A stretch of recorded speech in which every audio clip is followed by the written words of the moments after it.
up second. Getting down to the good stuff. All tied with 2 minutes remaining on EA Sports.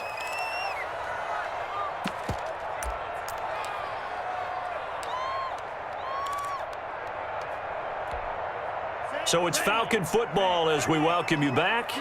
And let's see what they've come up with offensively after having time to talk it over. They'll run again with Bernard. And he's down right around midfield after a gain of 2, maybe 3. The good run on first down followed up by a not-so-good run on second down. Now let's find out if they're going to stick with the run here on third down. A lot of people would love to see some play action here. I say go with your best running play over your best blocker. And he gets this one across midfield for the first down to the 46. First down. But they picked up a little bit of yardage there, and now, in this situation, should be in no hurry to run a play really fast. Let the clock wind down. Back to throw is Tua. And he's going to have the hook up here with Harry. Now the Falcons going to use one of their timeouts as they'll talk things over prior to this upcoming second down play. Second and a yard at the 37-yard line. Three down. Seven's a Mike. Mike 7. Let's go, D. On the ground, this is Hill. And brought down, but not before they're inside the 25. 15 yards on the play, first down. 10 at the 22-yard line. Let's go, baby. Seven's a Mike. Watch a slant.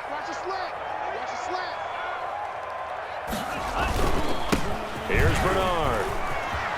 He's got the first down inside the 10. And finally down at the 9-yard line.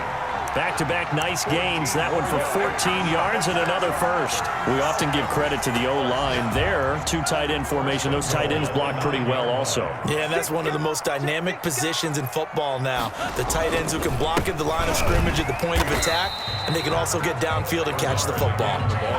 Only a yard on the pickup there. Second and goal. Now a final chance to stop it here as a timeout comes in with 10 seconds left in the game. So it'll all come down to the right foot of Eddie Pinheiro. He made his only attempt earlier. This for the win. Oh, that is a complete shank. It's no good. Off to the right, and a costly one there as this game remains tied here in the 4th. So from nothing less there than chip shot distance, a tough miss from the right hash mark. Well, this is just a wobbler. I mean, he knows he's got to get it going left, but that was right all the way. The Raider offense set to get this drive started. They have a little bit of time here to get into field goal range. Not much. In a tie game, you don't want to do anything crazy, right? I agree with you on that one. Risk-reward, okay? If you go for it, what is the absolute reward on this? But the risk is probably greater. Run the clock out, get to overtime, and try and win it there. All right, we'll see if they do just that.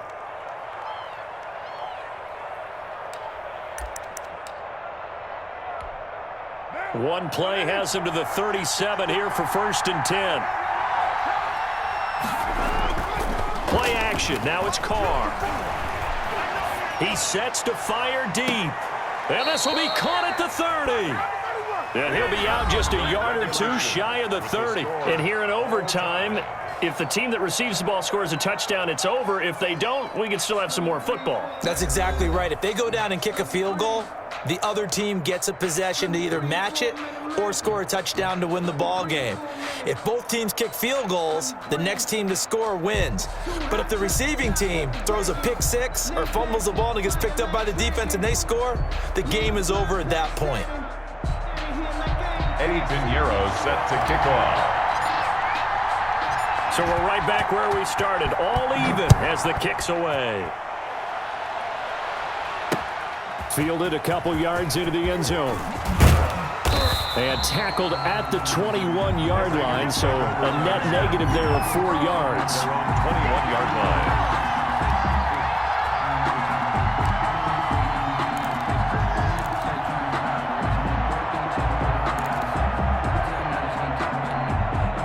The Raider offense set to get this drive started. They control their own destiny here. They have the football in overtime. Obviously, a touchdown would win it. And I think teams around the league are still adjusting to the idea of going downfield, scoring a touchdown wins the game, because they were used to just going downfield and trying to get in field goal range to win a game. Still having to make that transition. Let's face it now, the ones who are doing it best know they need to go down, attack, put the ball in the end zone, and not leave it up to a field goal and give the other team a chance. As we said, they control their own destiny now. In overtime, you have to be smarter than that. A personal foul just can't happen. Have to have poise. So the yellow flag came out, and that leads to a new set of downs for this offense. 1st and 10.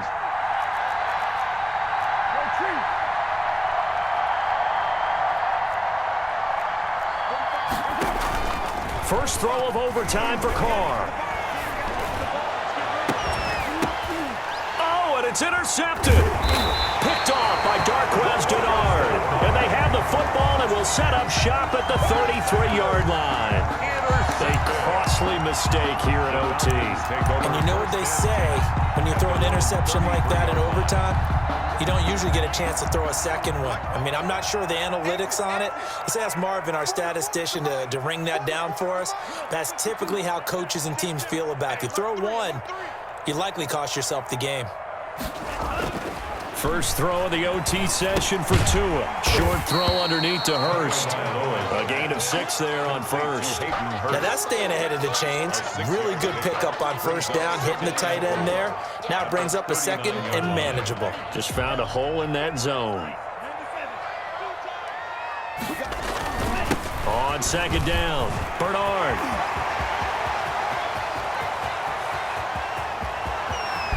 And finally out of bounds just inside the 10. A huge play there in overtime. 52 yards. Nothing fancy there. A little smash mouth football right up the gut on the dive, and it turns into a huge play. You talk about the fastest way to the secondary. Right up the gut as you described and sprinted into the secondary for a long, long run. He pushes forward for maybe 3 down to the 6-yard line. And that carry probably not so much for yardage, just to get the spot that you want to kick the field goal. In any yardage game, there's really kind of gravy, and this just becomes what my old coach used to say. Get into position to be in position. And that's what they want, the right spot for their kicker to line up the field goal. On second down, Hill. And the hole closes quickly here. He can fight only to about the 4. Call it a gain of a yard as they get a little bit closer here. It's 3rd and goal. All right, well, they didn't kick it on second down. Now 3rd and goal. You have to kick it here. Absolutely have to kick it, because if you get a bad snap, you fall on it, you got a chance to kick it again on 4th down. Let's say it gets blocked and it's behind the line of scrimmage. You fall on it. You get another chance at it. Give yourself that option. Give yourself that opening. Going to the air, Tagovailoa. Oh, and it's intercepted. Picked off by Jeff Heath. He's at the 50, the 30, the 20, 10. And he takes this one back into the end zone, and the Raider defense delivers a score.